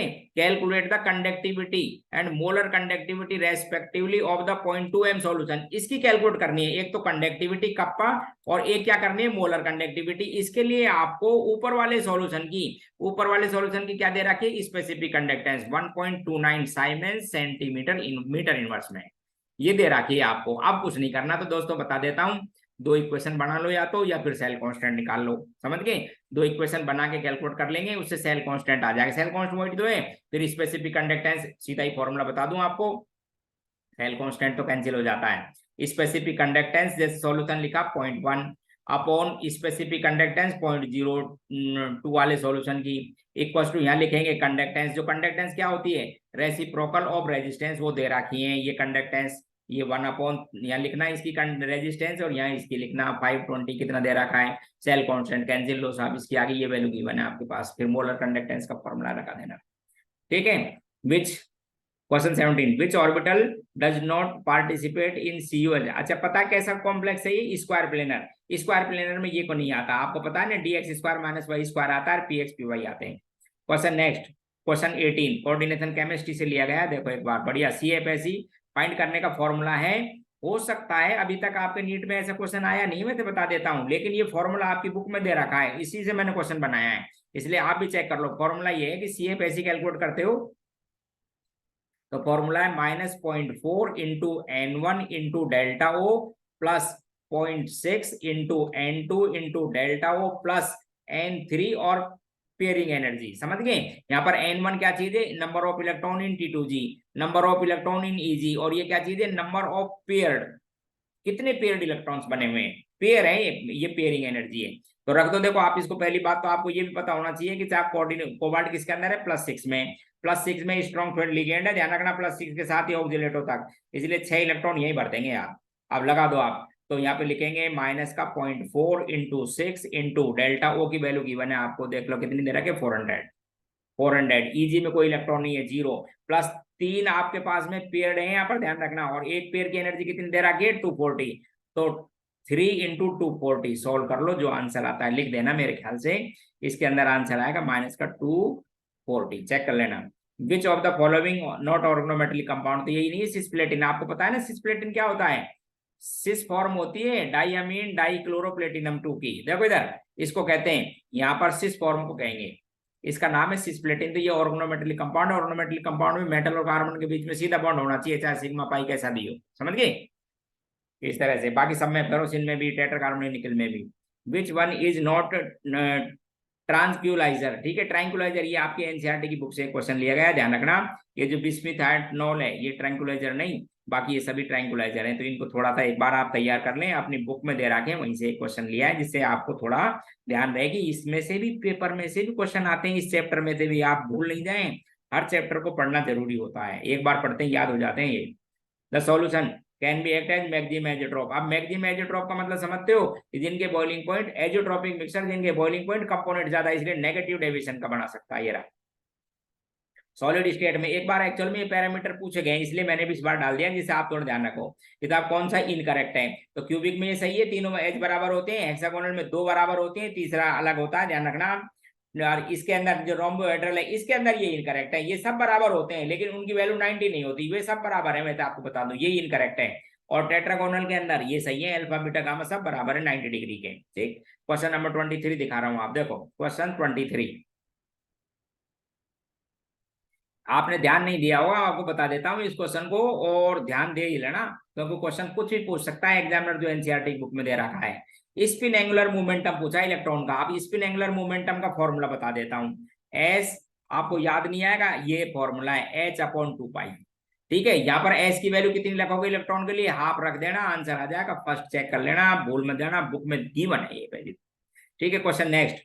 How many nodal radial node are present in 4D। तो आपको पता है रेडियल नोड समझते हो ना, सिमिलर टाइप के, तो 4D 3D के बीच में एक ही होगी आंसर 1, या एक फॉर्मूला भी है उससे लगा लेना। क्या फॉर्मूला है, n-l+1, रेडियल नोड निकल जाती है उससे। ठीक है, तो आंसर एक आएगा इसका। विच of the following amino acid contain sulphur. Amino acid उससे लिया गया है आपकी बायोमोलिक्यूल से, एक तो मिथ्योनिन और एक सिस्टेडीन, इन दोनों के अंदर सल्फर होती है। दो ही अमीनो एसिड है एसेंशियल में, ध्यान रखना, जिनमें सल्फर मिलती है। क्वेश्चन नंबर 26 बता रहा हूँ, बढ़िया क्वेश्चन, आपकी बुक से लिया गया है मेथड ऑफ प्रिपरेशन के लिए। देखो, जब क्रोमाइट और को सोडियम कार्बोनेट और एयर की प्रेजेंस में हीट करते हैं तो एक्स बनता है उसकी एसिड से रिएक्शन वाई, और ये KMnO4 बनाने का मेथड है। क्रोमाइट और समझते हो, क्रोमियम ऑक्साइड और फेरस ऑक्साइड के मिक्सर को कहते हैं क्रोमाइड। इसमें +3 ऑक्सीजन स्टेट है। जब इसको एल्कलाइन मीडियम में एयर के साथ हीट करते हैं तो सोडियम क्रोमेट बनता है Na2CrO4+6 में। जब एसिडिक मीडियम में डालते हैं इसको तो किस में बदल जाता है, Na2Cr2O7+6 में। और जब KCl डालते हैं तो K2Cr2O7 के क्रिस्टल बन जाते हैं +6 में। तो +3 +6 +6 ये आंसर है, +3 +6 6 वाला ये रहा। ठीक है, यही पूछिए, ऑक्सीजन स्टेट बतानी है तो थोड़ा सा ध्यान रखो, रिएक्शन भी याद होगी। क्वेश्चन नंबर नेक्स्ट दिखा रहा हूं, क्वेश्चन 27। फिनोल की रिएक्शन कराओ ब्रोमीन वाटर से, कई बार समझा दिया। व्हाइट पीपीटी आता है 2,4,6 ट्राई ब्रोमो, क्या बन जाता है आपके पास में, फिनोल। देखो, फिर जिंक डस्ट क्या करती है, वो OH को हटा देती है। पहला क्वेश्चन 27 में फिनोल की रिएक्शन कराओगे ब्रोमीन वाटर से तो तीनों पोजीशन पर एक्टिवेटर है। 2,4,6 ट्राई ब्रोमो क्या बन जाता है, फिनोल। कहता होता है व्हाइट पीपीटी जिंक डस्ट इसे खत्म कर देता है, डीऑक्सीजनेशन, डीऑक्सीडेशन रिडक्शन कर देता है इसका, रिड्यूसिंग एजेंट है। तो क्वेश्चन पूछा है A will be picric acid, गलत है। B will be 135 tri bromo benzene, बिल्कुल 1 2 3 नंबर डाल दो, यही आंसर है। और ये इसमें क्या लिख रखा है, एच कम है, देखो इधर ध्यान से चेक कर लेना आप, क्योंकि फिनोल का भी OH रहता है, ये गलत है, तो आंसर बी। फिर है ए और बी की रिएक्शन करके एस्प्रिन बनाई। अब ये भी एक बढ़िया क्वेश्चन आपको समझा देता हूं, एस्प्रिन का मेथड प्रिपरेशन आना चाहिए, बता देता हूं। सैलिसिलिक एसिड याद है, और तो हाइड्रोक्सीबेंजोइक एसिड, इस सैलिसिलिक एसिड के जब एसिटाइलेशन कराते हैं, अब आप एसिटाइलेशन एनहाइड्राइड से भी करा सकते हो, एसिटिक एनहाइड्राइड से, सुन लो, आप एसिटिक एनहाइड्राइड से भी एसिटाइलेशन करा सकते हो और एसिटाइल क्लोराइड से भी करा सकते हो। तो उस समय ये जो OH है एसिटाइल ग्रुप से रिप्लेस हो जाता है, इसी को एस्प्रिन कहते हैं, ध्यान रखना। अब बस पढ़ लो तो क्वेश्चन को, कुछ नहीं है लो साहब, ये है एस्प्रिन पेन किलर। देखो, पहला करेक्ट स्टेटमेंट पूछा है, if A is phenol then B will be acetyl chloride, गलत, फिनोल नहीं सैलिसिलिक एसिड होना जरूरी है। Question A is acetic anhydride then B will be carbolic acid, carbolic acid समझते हो, फिनोल को कहते हैं, गलत है। तीसरा, if A is salicylic acid then B will be acetyl chloride, बिल्कुल सही है साहब, ये लो ये लो ये लो। एस्प्रिन आपको पता है पेन किलर है, एक बार पहले भी दिया था क्वेश्चन। नेक्स्ट, बेंजामाइड के OH, देखो फिर इसी तरह का क्वेश्चन वापस, इस क्वेश्चन को मैंने कई बार दिया आपको, और जिस दिन पेपर होगा ना जब मैं आपको बताऊंगा, ऐसे ही थोड़ी दे रहा हूं मैं पेपर के क्वेश्चन को, आपको बता दूंगा आगे, जब मैं कहता हूं उसको चेक करना आप, ठीक है ना। देखिए, बेंजामाइड पे Br2 की OH की रिएक्शन कराओगे तो इसकी खास रिएक्शन है जो CO ग्रुप को खत्म कर देता है, ये साहब बेंजामाइड, CONH2, इसको कहते हैं बेंजामाइड। क्या नाम है, होपमान ब्रोमीमाइड, इस CO को खत्म करो इसलिए एनिलीन बदल देता है Br2 के OH। इस Br2 के OH को मैं कई बार दे चुका हूं, इसको KOBr भी कहते हैं, इसलिए बन गई साहब एनिलीन। लो, डाइएजोटाइजेशन कराओ, CuCl से रिएक्शन कराओ, क्लोरोबेंजीन बन गई। ठीक है, क्या बन गई आपके पास में, क्लोरोबेंजीन। और फिर इंपॉर्टेंट रिएक्शन क्लोरल, क्लोरल समझते हो, क्लोरल ट्राई क्लोरो एसिटल्डिहाइड इसे कहते हैं साहब क्लोरल। कंसंट्रेट H2O4 के साथ रिएक्शन कराओ, जिससे पैरा पोजीशन से H दो ले लेना, पैरा पोजीशन से H और ये वाटर बाहर निकल जाता है, बहुत इंपॉर्टेंट DDT बनता है रिएक्शन में, क्या बनता है, DDT। चेक कर लो, देखो तो क्वेश्चन पहला, A विल बी एनिलीन सही, B विल बी क्लोरोबेंजीन सही, और compound C is has pesticidal activity, बिल्कुल पेस्टिसाइड तो DDT, तो all are correct, D option. Question 30, methyl amine की रिएक्शन कराओ मिथाइल अमाइन आयोडाइड से, एक्स इसमें डालो, तो जब तक एच हटाते रहना, जब तक एच हटाते रहना, जब तक क्वाटरनरी सॉल्ट नहीं बन जाता, क्योंकि नाइट्रोजन पर लोन पेयर रहता है, तब तक ये इलेक्ट्रॉन डोनर है। तो सबसे पहले जब मिथाइलेशन कराएंगे तो C2H5 और ये क्वाटरनरी सॉल्ट बनाओ पहले, आयोडाइड, मिथाइल आयोडाइड को, मिथाइल को जोड़ते जाओ, ये प्लस, और यहाँ पर क्या लग जाएगा आई। फिर क्या किया दूसरे स्टेप में, सिल्वर ऑक्साइड के संग हीट कर दिया, तो वो क्या करता है, इसको हाइड्रोक्साइड में मॉइस्चर होती है उसके अंदर, ध्यान रखना, इसमें बदल देता है हाइड्रोक्साइड में। अब फिर कर दिया साहब इसको हीट। जब आप हीट करोगे तो ये आपको बता दूं E1CP रिएक्शन का एग्जांपल है, तो ये जो लिविंग ग्रुप है ये तो निकलता है इसमें बाद में, और H निकल जाता है पहले। इधर देखो, इधर देखो, इधर देखो, ये खास बात, ये H निकल जाता है पहले, इसलिए एनायन बनते हैं, उसके बाद लिविंग ग्रुप निकलता है। तो एनायन बन के, ये वाटर तो बाहर कर देना, ठीक है, और फिर इस लिविंग ग्रुप को हटाना, इसलिए क्या बन जाएगी, ethylene.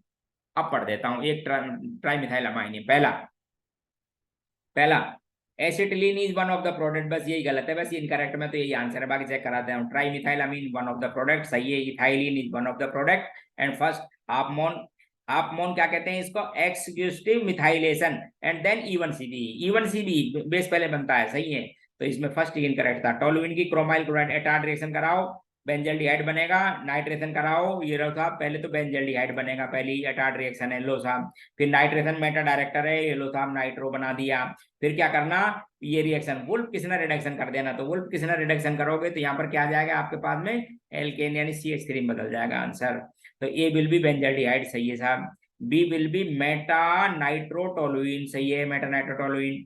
C formation of A to B, formation of A from toluene is called Etard reaction सही है। तो ऑल आर करेक्ट है, एटार्ड रिएक्शन नाम है, बुक में गिवन है, नेम भी चेक कर लेना। एल्डिहाइड कीटोन के क्वेश्चन नंबर 32 बता रहा हूं, देखो कई बार पूछ लिया है, प्रोपीन की HBr पेरोक्साइड की रिएक्शन कराओ पेरोक्साइड की प्रेजेंस में, इसलिए एंटी मार्कोनिक ऑफ एडिशन कराओ। वुड्स रिएक्शन कराओ, एन हेक्सेन बन जाएगी, आपको पता है, वुड्स रिएक्शन कराएंगे डबल कर देना, एन हेक्सेन। फिर क्या कराओ, एरोमेटाइजेशन, अभी थोड़ी देर पहले भी था, क्या बन जाएगी, बेंजीन और हाइड्रोजन निकालना बाहर, क्लोरोबेंजीन और HNO, बिल्कुल बढ़िया क्वेश्चन। क्लोरोबेंजीन और HNO, यहाँ से मैं एक बार फिर लिख देता हूँ, एक क्लोरीन और FeCl3 या ElCl3, तो ये तो इलेक्ट्रोफिलिक सब्स्टिट्यूशन है जिससे बनेगी क्लोरोबेंजीन, और आपने HNO या हीट कर दिया तो ये आपके पास में फ्री रेडिकल एडिशन, इसलिए C6H6Cl6, C6H6 एडिशन रिएक्शन कराओ, HH को यहाँ पे पाई बॉन्ड हटाओ और जोड़ो जोड़ो Cl6 अब पढ़ देता हूँ, देखो तो HNO कराइए तो एडिशन रिएक्शन कराओ, फिर रेडिकल एडिशन मैकेनिज्म होगी, देखो B will be benzene, B will be benzene, कौन सा था बी, क्रोमाइल क्लोराइड, हाँ ये सही है line, B will be benzene. A will be n hexane सही है, ठीक है। Formation of C from B is electrophilic substitution, यही गलत है, इलेक्ट्रोफिलिक सब्स्टिट्यूशन नहीं है, इलेक्ट्रोफिलिक सब्स्टिट्यूशन में आपको इलेक्ट्रोफाइल लाना चाहिए था, वो नहीं है। और B and B C will be BHC, benzene hexachloride है, सही है, बेंजीन में हेक्साक्लोराइड पेस्टिसाइड है, ये भी ध्यान रखना आप, ठीक है। तो इसमें इनकरेक्ट ही पूछा था, तो इनकरेक्ट कौन सा हो गया, थर्ड। क्वेश्चन नेक्स्ट, प्रोपाइन पर डाइल्यूट H2SO4 की रिएक्शन कराओ, ध्यान रखना हाइड्रेशन करता है, पहले इनोल फॉर्म बनेगी, फिर टोटोमराइजेशन करा देना, इसलिए फाइनल क्या बनेगा आपके पास में, एसीटोन। ध्यान से देखो, प्रोपाइन पे डाइल्यूट H2SO4, पहले इनोल फॉर्म बनाओ और क्या बन जाएगा फाइनल, एसीटोन, ये लो। फिर करानी है आपको हेलोफॉर्म या आयोडोफॉर्म रिएक्शन, तो एक तो बन जाएगा आयोडोफॉर्म, और एक जितने भी कार्बन बचेंगे उन सबका एसिड बना के सॉल्ट लिख आना, Na बना ले रखा है, ठीक है, ये बना ये तो है। अब आपके पास में ये आयोडोफॉर्म और ये बी है, देखो अब पढ़ता हूं, इनकरेक्ट बताना है। X is a first member of ketone family सही है साहब, एक्स ये जो बना है ना फर्स्ट मेंबर, इससे छोटा और कोई होता नहीं है।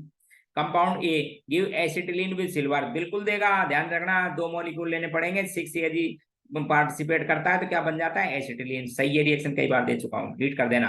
Compound B give ethene with sodamide, यही गलती हो गई, जब आप सोडामाइड के साथ हीट करोगे तो एक कम कार्बन का एल्केन बनेगा, मीथेन बनेगा, इथेन नहीं। तो यही साहब आपके पास में इनकरेक्ट सी ऑप्शन। क्वेश्चन 34 बता रहा हूँ, मैग्नीशियम और इसकी रिएक्शन कराओ, कुछ नहीं करना है, एक तो डेल्टा H दे रखा है, एक डेल्टा S, ठीक है। अब इसके बारे में बताना है करेक्ट है इनकरेक्ट है, तो ये क्वेश्चन पिछले वाले पेपर में भी था, आज भी इसी में भी है, लास्ट पेपर में भी। इसका मतलब सिंपल इतना था कि जब आपको डेल्टा H और डेल्टा S दोनों दे रखे हैं क्वेश्चन के, तो डेल्टा G चेक कर लिया करो कि क्या आएगी, तो डेल्टा G इक्वल टू आएगा delta H minus T delta S। Delta H की वैल्यू ध्यान रखना किलो जूल में, इसलिए या तो दोनों को किलो जूल में लेना या जूल में बदल लेना, ठीक है। और टेम्परेचर दे रखा है आपको, कितना दे रखा है टेम्परेचर, 298, मल्टीप्लाई करना, तो जिनमें जो ज्यादा आती है उसका अकॉर्डिंग बात करना, यदि नेगेटिव साइन आ जाता है तो स्पॉन्टेनियस नहीं आता है, तो ये तो इसके अंदर delta G non spontaneous reaction रहेगी। अब क्या करना है, इक्विलिब्रियम टेम्परेचर निकालना है, इक्विलिब्रियम पर इशू कर देना 0। तो डेल्टा एच को डेल्टा एच से डिवाइड करो, जिससे क्या आ जाएगा इक्विलिब्रियम टेम्परेचर। इसको सोल्व करना, तो ये इक्विलिब्रियम टेम्परेचर करीब 2400 के आसपास आता है, आपको बता देता हूँ इतना केल्विन, चेक कर लेना, एग्जैक्ट नहीं बता रहा हूँ। तो इसका मतलब है कि एंडोथर्मिक रिएक्शन है, इसका मतलब यदि टेम्परेचर आप इससे ज्यादा करोगे तब स्पॉन्टेनियस होगी। तो इनकरेक्ट बताना है, this reaction is not possible at this temperature, सही बात है। The reaction will be possible eight 2000 kelvin, नहीं, इससे ऊपर रखना है, चेक कर लो एक बार डेटा। तो रिएक्शन पॉसिबल होगी कितने पर, 2500 डिग्री सेंटीग्रेड या इससे ऊपर लिखना है आपको।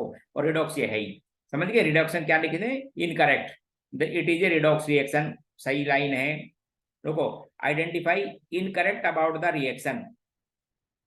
पहला, at this temperature reaction is not possible, तो इनकरेक्ट नहीं है, सही है। Reaction will be possible at this, ये इनकरेक्ट है, आपको बता देता हूं आंसर ये इनकरेक्ट। ये भी सही है, इससे ज्यादा रखना हो जाएगी। और रिडॉक्स आपको दिखाई दे रही है, ठीक है, मैग्नीशियम का रिडक्शन किया है इसमें। देखो क्वेश्चन नंबर 36 35 दिखा रहा हूं पहले, जो कि करना जरूरी है। इनऑर्गेनिक सॉल्ट है एक्स, दो गैस देता है X and Y thermal decomposition से। सॉल्यूशन एक्स का कर देता है ब्लू लिटमस पेपर को रेड, और दूसरा इसका मतलब एसिड बेस है। तो इनमें थे अमोनियम क्लोराइड, ले लो करो डिकम्पोज, क्या बन गई, एक अमोनिया, एक HCl साहब, ये बेसिक, ये एसिडिक, आपका काम हो जाएगा, ये लो। Question number 36 conditional, which one has metallic crystalline solid, तो मेटल तो होना चाहिए, ये नॉन मेटल है, ध्यान रखना आपके पास में, इसलिए क्या है अंदर, ब्रास। क्वेश्चन नेक्स्ट 37, देखो मॉलिक्यूलर ऑर्बिटल थ्योरी से लिया गया है question 37।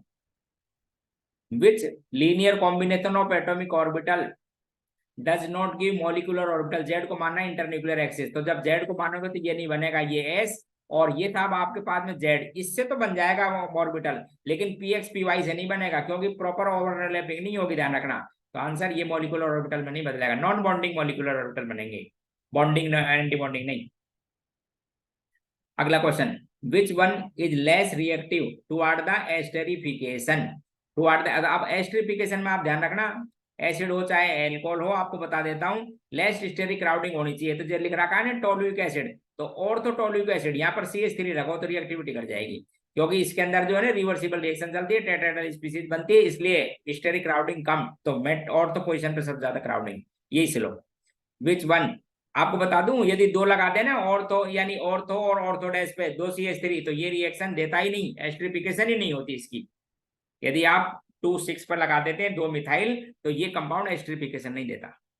Which one is more basic, benzyl amine, क्योंकि आप ध्यान से देखो, इसको मैं कई बार दे चुका हूं, बेंजाइल अमाइन में नाइट्रोजन का जो लोन पेयर है रेजोनेंस में जाता ही नहीं, इसलिए एलिफेटिक के जैसा है, आपको बता दूं। एनिसोल तो एसिड बेसिक है ही नहीं, पिरिडीन में है और एनिलीन में, लेकिन दोनों में इसका नाइट्रोजन का लोन पेयर नहीं जाता, बता दूं, लेकिन sp2 हाइब्रिडाइजेशन है, इसलिए इसकी बेसिसिटी कम होती है बेंजाइलामीन से, यहाँ sp3 है, एनिलीन की सबसे कम।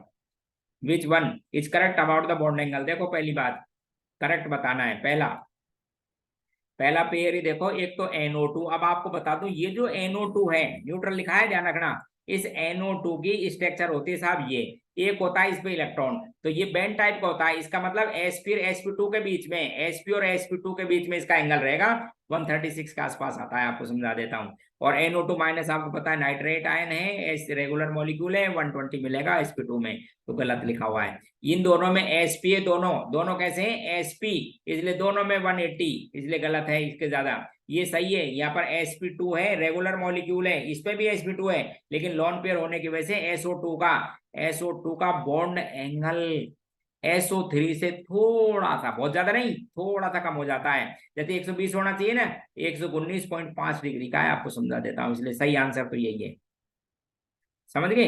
यहाँ पर भी ये गलत है, OF2 को ज्यादा नहीं कम होता है, क्योंकि क्लोरीन पाई बॉन्ड ही बन जाता है, इसलिए डबल बॉन्ड करेक्टर रहने से वेस्पर थ्योरी ये कहती है, जितने बॉन्ड पेयर पास में होते हैं स्प्रेडिंग टेंडेंसी हाई, और स्प्रेडिंग टेंडेंसी हाई होने से बॉन्ड एंगल बढ़ जाता है। Question 41, which one is more reactive toward the electrophilic substitution reaction, तो देखो इधर ध्यान से, पहले में फेनिटोल किसको कहते हो, इथाइल इथोक्सीबेंजीन को, दूसरे में क्या लिखा हुआ है, टोलुइन, देखो इधर ये रिजर्व टोलुइन, तीसरे में क्या लिखा हुआ है, क्रिसोल समझते हो, एक तो OH और CH3 दोनों एक्टिवेटर, इसलिए ज्यादा, और फिनोल का वैसे ही पता है नेगेटिव चार्ज रहता है, इसलिए मोर एक्टिव, यही है आंसर, क्लोरोबेंजीन डीएक्टिवेटर है answer. Question 42, which one is more acidic, एक लिखा है ऑक्जेलिक, एक फ्यूमेरिक, एक मेलोनिक और एक मेलिक, आप ध्यान रखना यार, भूल मत जाना, फॉर्मूले एक बार लिख के देख लेना, क्योंकि यदि नाम से दे दिया क्वेश्चन तो दिक्कत आएगी यदि आप फॉर्मूले कॉमन नेम नहीं लर्न करोगे, तो छोटे मोटे के याद होने चाहिए। देखो इधर आपको समझाता हूँ, ये साहब ऑक्जेलिक एसिड COH, ठीक है, ऑक्जेलिक एसिड, एक का माइनस आई इफेक्ट लगेगा इसलिए एसिडिक स्ट्रेंथ बढ़ेगी। ये फ्यूमेरिक, अब फ्यूमेरिक और ये जो मेलोनिक होते हैं ना, मेलेइक, ये क्या है एक्चुअल में आइसोमर है ज्योमेट्रिकल। जब ये ट्रांसपोजिशन पर होता है तब तो कहते हैं आप इसको फ्यूमेरिक, और जब ये सिस पोजीशन पे होता है तो कहते हैं मेलेइक। तो जब ये सिस पोजीशन पे होता है तो H निकलने के बाद, समझ लो, H निकलने के बाद हाइड्रोजन बॉन्ड से स्टेबलाइज हो जाता है, इसलिए इसमें मेलेइक ही सबसे स्ट्रॉन्ग एसिड है सब में। वैसे डाई कार्बोक्सिलिक एसिड है ये, तो मेलोनिक, ये मेलेइक सबसे ज्यादा सिस फॉर्म में। क्वेश्चन 44, विच कॉम्प्लेक्स सो कोऑर्डिनेशन आइसोमेरिज्म। तो कोऑर्डिनेशन आइसोमेरिज्म के लिए कैटायन और एनायन दोनों कॉम्प्लेक्स होने चाहिए और लिगेंड के एक्सचेंज से बनती है, ध्यान रखना। क्वेश्चन नंबर 43 दिखा रहा हूं आपको, देखो बढ़िया क्वेश्चन है, कोऑर्डिनेशन पे लिया है, देखो एक बार। विच कॉम्प्लेक्स ऑफ कोऑर्डिनेशन आइसोमेरिज्म, तो ध्यान से देखो, जैसे ये EN है और ये प्लेटिनम है, समझ गए, तो EN को आप प्लेटिनम के संग चेंज कर दो, दोनों करना, लेकिन आपको बता देता हूं क्योंकि दोनों करेंगे तब Cl होगा, इसलिए पहला कंपाउंड शो कर जाएगा। दूसरे में आपको पता है एक EN को यदि एक से चेंज करोगे तो न्यूट्रल बनते हैं, वो एग्जिस्ट करते नहीं, और बाकी कर दोगे दोनों को तो वो एक ही बनेगा। यहाँ भी वही चीज है, क्योंकि यहाँ पर हेक्साडेंटेड लिगेंड को, दोनों आयरन ही है, ध्यान रखना, हेक्साडेंटेड लिगेंड को इससे चेंज करोगे तो सेम बनेगा, इसलिए answer first only. Which pair of the compound can not exist together, तो एसिड बेस कभी एक साथ नहीं रहते हैं, एसिडिक हाइड्रोजन है बाइकार्बोनेट में, ये नहीं रहते, बाकी सोल्ट और एसिड बेस पड़े रहते हैं, कोई फर्क नहीं पड़ता। क्वेश्चन नंबर 45, बढ़िया क्वेश्चन, क्या नाम है इसका, NBS क्या काम आता है, एलाइलिक सब्स्टिट्यूशन के लिए। तो इस एलाइलिक में टर्सरी वाले को यहाँ पे बनाओ, देखो इधर, ये फर्स्ट ऑप्शन देखिए, एलाइलिक सब्स्टिट्यूशन एक तो किससे कराते हैं, NBS से, नाम पता है ना, एन ब्रोमोसक्सिनिमाइड एलाइलिक सब्स्टिट्यूशन करता है, और एक halogen high temperature 500 degree centigrade पर भी करते हैं। क्वेश्चन नंबर 46 देखो एक बार, बढ़िया क्वेश्चन, H2 से रिडक्शन करना है, लेकिन क्या लिख रखी है दोस्तों, 1 मोल, तो 1 मोल में स्टेरिक क्राउडिंग एल्काइन पर कम होती है, ध्यान रखना, इसलिए इस एल्काइन को ही रिड्यूस कर दो एल्कीन में, एक ही मोल लेना है आपको, ध्यान रखना, इसलिए एल्कीन में। तो आंसर आपके पास इस बॉन्ड को तो जहां पर है वहीं रहने दो और इसको रिड्यूस कर लो, ये। क्वेश्चन नंबर नेक्स्ट 47, आप देखो इधर, इसमें पूछा है कैरिड आउट द, इसमें कर रखी है और बतानी है इक्विलिब्रियम पर C2H4 यानी बैकवर्ड रिएक्शन बतानी कब बढ़ेंगे, तो इंक्रीज इन टेम्परेचर। अब आपको कोई देगा नहीं, आप बोलेंगे साहब हमें कैसे पता है एक्सोथर्मिक एंडोथर्मिक, तो ध्यान रखना, थोड़ी थर्मोडायनेमिक्स याद रखना। हाइड्रोजिनेशन की रिएक्शन है, तो हाइड्रोजिनेशन की रिएक्शन, सभी हाइड्रोजिनेशन जो एल्कीन वगैरह के होते हैं जिन पे पाई बॉन्ड सिग्मा बॉन्ड बदलता है, एक्सोथर्मिक रिएक्शन है, तो जब टेम्परेचर बढ़ाओगे तो बैकवर्ड चली जाएगी, उससे बढ़ जाएगी, प्रेशर डिक्रीज करोगे तब भी बैकवर्ड जाएगी, क्योंकि ध्यान से देख लो, डेल्टा NG चेक कर लिया करो, रिमूवल ऑफ H2 हटा दोगे जब भी बैकवर्ड, तो सभी सही है।